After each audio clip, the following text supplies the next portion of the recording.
Guys, today's video was about the history of the Fleer and Skybox company all the way back from the early 1900s until 2005 when the Fleer company was actually acquired by Upper Deck, and a crazy, insane, you've got to see it to believe it, auction ensued where, all of Fleer's assets were distributed. That's what today's video is about. We're going to look at the actual auction sheet that shows you all of this stuff that Fleer sold in that auction to people like you and me that could have showed up at a random Radisson hotel in New Jersey and bid on those auctions live with an auctioneer. Today's video is going to be a fun one. For those of you who always hear the term Fleer bankruptcy, uncut sheet, backdoored copies, this is the video for you. Enjoy it. Thanks.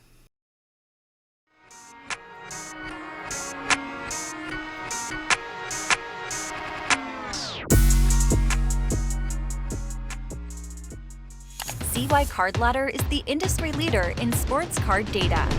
We know what you want because Card Ladder was created by collectors for collectors. Card Ladder. Join the innovators, not the imitators. All right, guys, we're going to give this thing a shot. This is Brian with Cajun Cardboard coming at you from the great state of Louisiana. Let's talk about the history of the Fleer / Skybox product, brand name, all the way up until the mid-2000s when all of it went south and there was an insane, otherworldly, oft talked about, but not real detailed auction of everything, anything and everything that Fleer owned to people just like you and me. I've got a little PowerPoint presentation, so bear with me. I'm going to do a lot of reading. I'm going to try to keep this thing relatively succinct just to give you guys kind of the nuts and bolts. And then after this PowerPoint, we're going to move over and look at the actual sheet, the auction list sheet with all of the assets, chairs, desks, computers, staplers, yes, cards, uncut sheets, jerseys, all sorts of stuff like that. We'll look through some of the more interesting and inexpensive and valuable items that were sold way back in September of 2005. So here we go. We're going to switch over to PowerPoint and get this thing rolling. All right, here we go. This is my my best effort at a PowerPoint presentation. You're going to hear my voice, and you're going to see a little bit of PowerPoint, so we can kind of stay on point chronologically. And again, the purpose of this is not to get into too much detail. I don't want to put you to sleep, but I want you to know where Fleer came from and sort of how we got to the year 2005 when it just disappeared off the face of the earth and became absorbed by Upper Deck. So the history of the Fleer and the Skybox company. First and foremost, let's just see if I can do this right. Okay, here we go. Yeah, so in 1885, Frank Fleer, yeah, that was the guy's name. Frank Fleer founded the Fleer Corporation. By 1906, the company was sort of experimenting in bubble gum, and there's some old graphic images that I'll try to share with you later in this video, just kind of showing you they were, asserting that the gum would make you healthier, that the gum would keep you alert and give you superpowers and all kinds of crazy crap like that. So even back then, mainstream media was trying to deceive you and tell you things that weren't necessarily true. Eventually, Fleer decided that kids needed something to do while they were chewing this gum, so enter the baseball cards. In 1959, let's fast forward all the way to 1959. That is when Fleer produced the first major modern set outside of Topps. They created something. It was the legendary Fleer Ted Williams set. It was a tribute to the splendid Splinter, who, by the way, is a freaking American hero. If you don't know enough about Ted Williams, please go do your research. If that guy hadn't gone to the war, he might be the greatest baseball player that ever lived. He still might be in some people's eyes.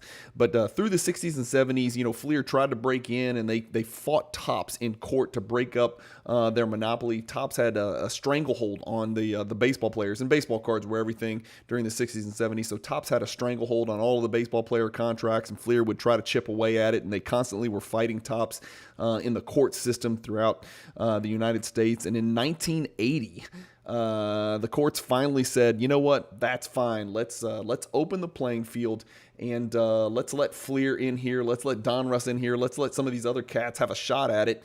And around 1980 is sort of early 1980s is when Fleer and is when Topps stranglehold on the market sort of disappeared. And as you can see on here, just to give you an idea of how Fleer broke in 1980, they printed an unlicensed football card. Then in 81, they printed licensed baseball cards. In 86, we of course, if you're watching this video, shame on you. If you don't know, in 86, they printed the greatest basketball card product of all time, 1986 Fleer, featuring rookie cards from so many Hall of Famers, Michael Jordan included. In 1990, they first started to print Skybox basketball cards, which is, Skybox is so synonymous with the 90s, and some of the greatest products from the 90s are Skybox products, which we'll talk about, and you'll hear me talk about from time to time on the channel. And then in 1990, Fleer finally started printing licensed football cards as well. But to continue chronologically, and I'm doing my best here, Fleer in the 1990s teamed up with comic book giant Marvel. Really, they were acquired by Marvel to form the Skybox company. And Skybox gave us some of the boldest, most foil embossed, hologram splattered, over-designed cards absolutely in history. And so we're talking about basketball cards finally becoming works of art, not just four borders, not just a picture of the dude. We're talking about works of art. We're talking about, Ultra, Flare, Z-Force, Flare Showcase, Fleer Brilliance, etc., etc. You guys know, if you kind of, we think of 96, 97, but really started as early as the mid-90s, 94, 95, 96, 97. That's when all hell broke loose, and we got these inserts and parallels that we know and love, so much. And then in the early 2000s, the hobby cooled off in a drastic manner. The hobby cooled. Collectors sort of realized that their, 1989 Upper Deck factory sets were not going to allow them to retire early, and maybe they started to I guess come to grips with the junk wax era truly being just that, junk. And that is when Fleer started to run into some trouble. And Marvel sold the company, and then it bounced around to a couple different owners, and eventually it landed with a group of investors who knew absolutely nothing about cards. Still, they continued to press on and make cards in this sort of this cold period of the early 2000s. And even in 2003, even LeBron's rookie year, the LeBron, Wade, Melo, amazing rookie class of 2003 couldn't really save Fleer. They're a Titanic, and they had an iceberg that was coming, and they were going to crash right into it no matter what. Even LeBron and the boys couldn't save them. So in May, and this is where it gets really juicy, in May of 2005, Fleer finally burst with mounting debts, unpaid redemptions. Yes, if you bitch about Panini redemptions, if Fleer redemptions were backed up to the tune of, are you sitting down for this? 30,000 plus unredeemed redemptions, and also unsold inventory from Fleer stacking up. The company entered not bankruptcy, okay? And so this is where the term is often misused. It's a verb that, and it's asserted that Fleer declared bankruptcy. They did not. They chose a state-run alternative called an ABC, which is an assignment for the benefit of creditors. And so rather than declare federal bankruptcy and seek federal bankruptcy protection, they did what's called an assignment for the benefit of creditors, where they announced that we're out of money, come buy all of our stuff, basically, and then we're going to give that to the people that we owe so much money to, all of their debtors. Well, in July, actually, that was announced in May of 2005, and in July, Upper Deck jumps in and they, buy the Fleer name, the Fleer trademark, and just a buttload of die-cast collectible inventory. Yeah, like little toys and cars and die-cast stuff for $6.1 million. That sounds like a lot of money, especially back in 2005. But what's really ironic about it is that not much earlier, just a couple of years earlier, when Fleer was in trouble, they were sort of in denial, and the owners at the time shot down an Upper Deck offer of $25 million. So Upper Deck offers $25 million. Fleer says, nah, we're good, man. We're going to pull out of this. LeBron's going to save our ass. And then 2 years later, Upper Deck comes in and acquires the Fleer and the Skybox trademark names, everything, all of that stuff, and diecast collectibles, whatever that's worth, for $6.1 million. The one thing about it, and the reason that the price might have been so low, is that Upper Deck also inherited the obligation to redeem 30,000 plus redemptions. So this is it's not just assets that they acquired; they also inherited that giant cross to bear and handle all of those unredeemed redemptions. So they actually absorbed the Fleer brand and started issuing products in Fleer branded cards again. In the mid 2000s, shortly after their acquisition in July of 2005. What we really want to talk about is September 9th, 2005. That is when, in a New Jersey Radisson, the Great Fleer Asset Auction took place. It was essentially a cardboard garage sale for the ages, and it wasn't just cardboard. Buyers included hobby shop owners from all over the country, private collectors like you and me, eBay flippers. Yeah, eBay was even around in 2005, ready to kind of swoop in and maybe try to find some stuff on the cheap. It was an unbelievably long inventory list of items that were sold in that September 9th, 2005 auction.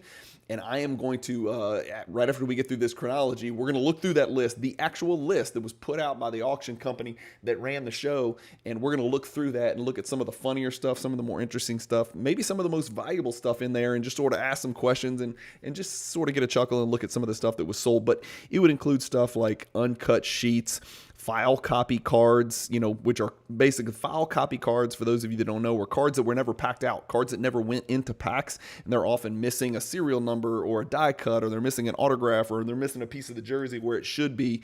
And we'll see some of this stuff still floating around today, especially in the Michael Jordan world. You'll see a Take It to .net that does not have a serial number, or you'll see a card that's supposed to be die cut that's not die cut, or a lynch pins that doesn't have the lynch pins laser cut into the card.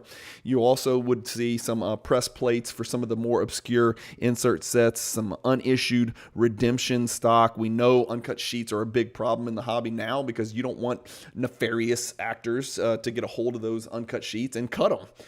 Right? That would be a real problem if you inserted that into the hobby. Sometimes those are hard to detect, whether cards came from uncut sheets or whether they were actually pack pulled. Also, stacks of blank jersey cards with spaces where patches were supposed to go, but they didn't have them. Among some of the oddities, a ping pong ball reportedly used where Carmelo Anthony was drafted, in 2003. That ping pong ball was auctioned at this famous September 9th, 2005 auction. Autograph cards, missing autographs, stacks and stacks of Baron Davis jersey cards.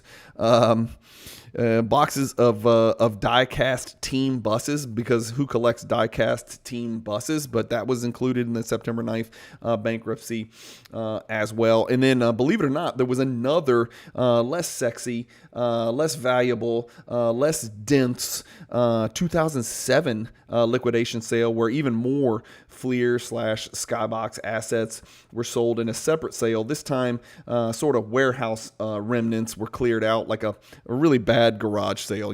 Sometimes you're going through your neighborhood, there's a great garage sale, and there's like vintage electronics and maybe some cards or toys and stuff like that, vintage toys, some clothing that actually matters. And then there's those just filthy, disgusting garage sales where it's like stuff's priced for like $8 and it's worth like a nickel, or you wouldn't put it on your body or get near it for fear of catching a disease.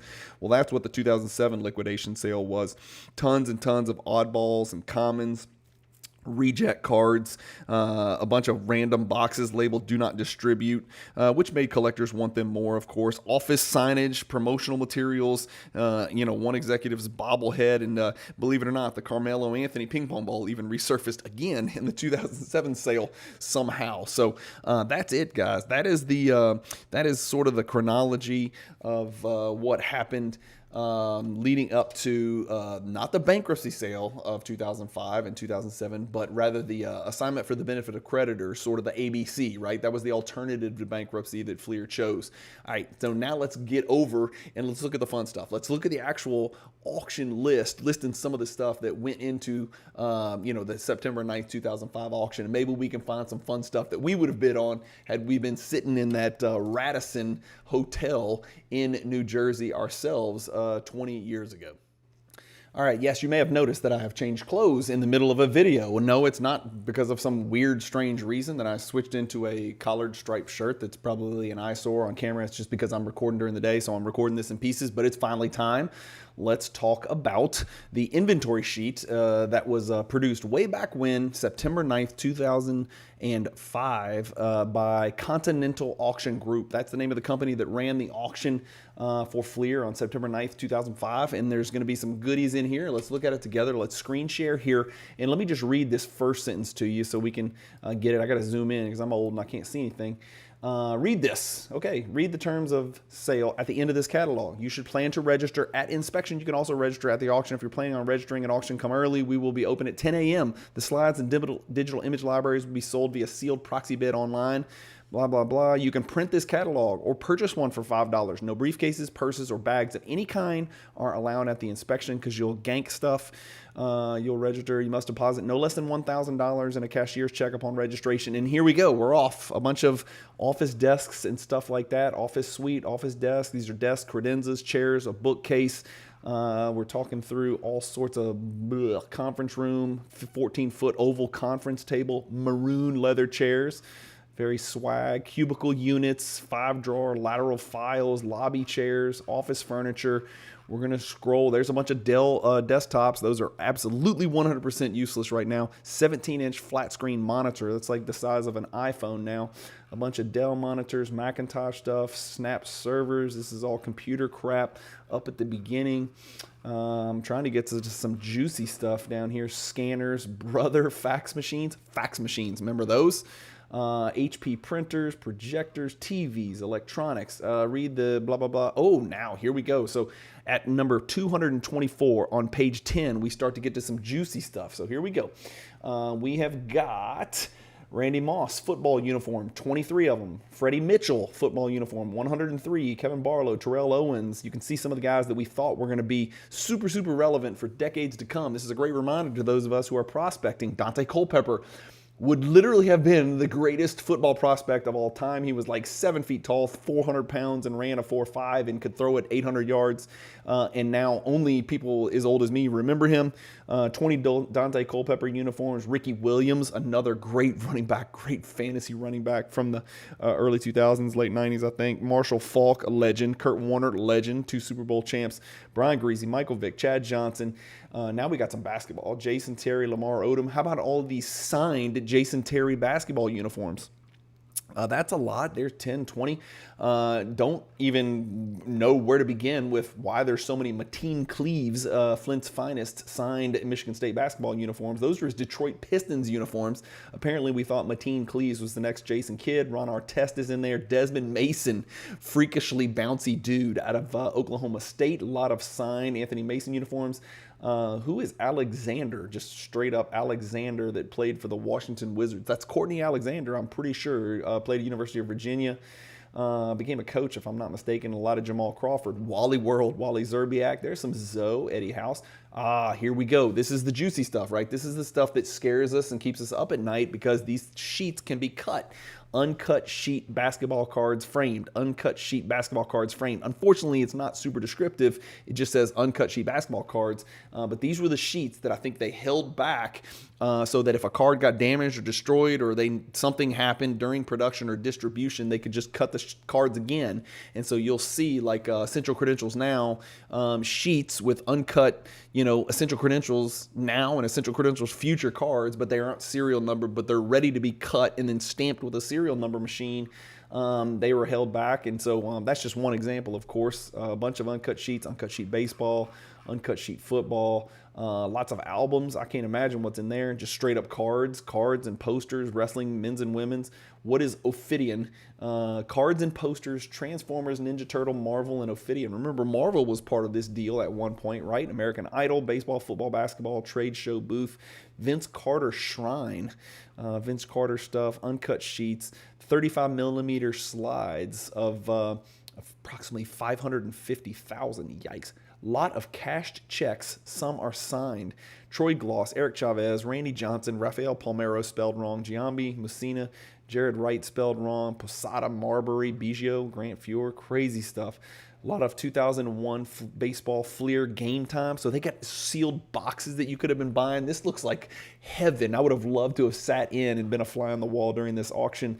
Look at all these different cases and boxes that were left over. And this sale went, I think, a lot. They said it went a lot better than expected. And had they known that this sale of all this crap was going to go so well, then they would not have had to sell to Upper Deck for $6.1 million. Torrey Hunter, Roger Clemens, these are all autographed leather baseball cuts. Kerry Wood, boy, was he talented. Jeez, Nene, Josh Howard, Karan Butler, Dwayne Wade, autographs on leather basketball. Delonte West. It says Del Monte. Del Monte is a brand of, they make fruits, pineapples most notably. It's not Del Monte West, it's Delonte West from St. Joseph's, but nice to see that right there. Elton Brand was a big-time player back then. Here's your guy, Tracy McGrady right there. Carmelo Anthony spelled wrong. Hideo Nomo. Tetsu Yofu. What the heck is that? I don't know what that is. Joe Necro. Phil Necro. Stan Musial. I mean, we're talking about, look how many autographs. Approximately 518 Troy Gloss autographs. Approximately 1,000 Joe Smith, #1 draft pick out of Maryland, autographs. Look how many autographs. Katino Mobley, 1,000 autographs, just sitting there waiting. I'm assuming they're on stickers. Are they? I don't know. I mean, I'm thinking they're probably on stickers, ready to put on cards. Michael Young has 1,980 autographs. Tony Parker autographs. Could you imagine if you could pick up, all these Tony Parker autographs and like slap them onto cards and then put them back in the hobby? I think that's what some nefarious actors in the hobby were probably thinking at the same time. So tons and tons of autographs. Robin Yount, Don Mattingly. I'm not sure why those are listed together. Eckersley, Gary Carter, but you get kind of the gist. How about just baseballs? Steve Garvey baseballs signed. 3751 Steve Garvey baseballs signed. Vita Blue, Tony Womack. All these are signed baseballs. Jeez, man. Autographed baseballs, bats, multicolor, said to be game used, 6 traditional styles, some just said to be game used baseballs, signed Vince Carter basketballs, mini basketballs, hockey pucks, hardwood basketball jersey, Bob Lanier's, Bill Russell basketball jerseys, #6 for the Boston Celtics. These are replicas. I'm going to go out on a limb and say those are not actual game-worn Bill Russell hardwood basketball jerseys. Hardwood, I'm assuming, is the brand back then. I mean, I'm scrolling as fast as I can. I don't want to kill y'all here. Basketball jerseys, Indianapolis Fray. Could you imagine what it would have been like to sit in that room? First of all, how long does this take? Was it just literally a guy going from lot to lot and just like announcing it? And if that's the case, it's like, how patient did you have to be? The thing is, you had this is like the auction schedule basically. So I'm assuming they're going in order. Yao Ming is 1,034. So if you were working on Yao, maybe you had somebody there to say, hey, let me know when they get to the 900s so I can get in my car and get over there. I just want the Yao signed game uniforms, said to be game worn jersey. Yeah, wink, wink. Ben Wallace, Chris Webber, Toronto Raptors, DeJuan Wagner, Udonis Haslem, Boozer, Bonzi Wells, Vujicic, USA national basketball uniforms said to be game worn with no indication of who wore them. That doesn't really help. I'm not sure you can sell that. Anything else crazy? Just a whole bunch of really autograph, signed memorabilia stuff. It makes you wonder. The cards were done. I mean, I think we just looked through the cards and we finished. I'm scrolling as fast as I can. A lot of Todd Helton. He was hot at the time. Nick Johnson. I don't remember him being very good. That's a lot of Nick Johnson. Mariano Rivera, straight up. Craig Counsell, God have mercy. Alfonso Soriano was a beast. A bunch of signed baseballs. All right, that's it. I'm going to kill it here, guys. But what do you think? Let me know what you think about that little walk down memory lane. I tried to be, I wanted to get a little detail, give you guys an idea. But so when you hear the term, it's a bankruptcy copy. It's not really bankruptcy. It was an assignment for the benefit of creditors, which is like a state-sponsored alternative to a federal bankruptcy declaration.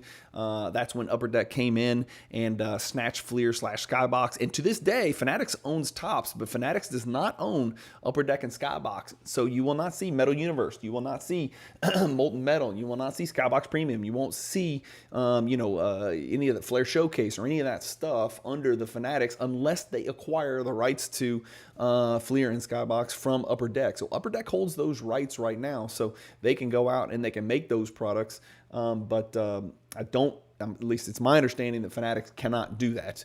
Anyway, let me know what you guys think. I've left out tons of details. I intentionally left out tons of details because this video would have taken forever.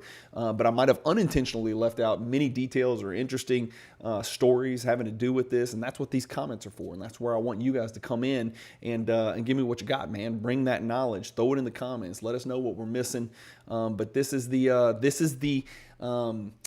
origin story of a lot of uncut sheets, a lot of held back copies, backdoor copies, file copies, whatever you want to call them, from Fleer and Skybox that have somehow, some way matriculated and meandered their way into this hobby of ours, that we've got to always be vigilant and always keep our eyes and ears open. So let me know if you got more info. Hopefully you enjoyed the video, guys. I try to do a bunch of these historical videos here and there. It's just it's different, it's unique, and so hopefully you guys enjoyed it. Thank you all for watching the video. Keep collecting, stay positive in the hobby, and peace.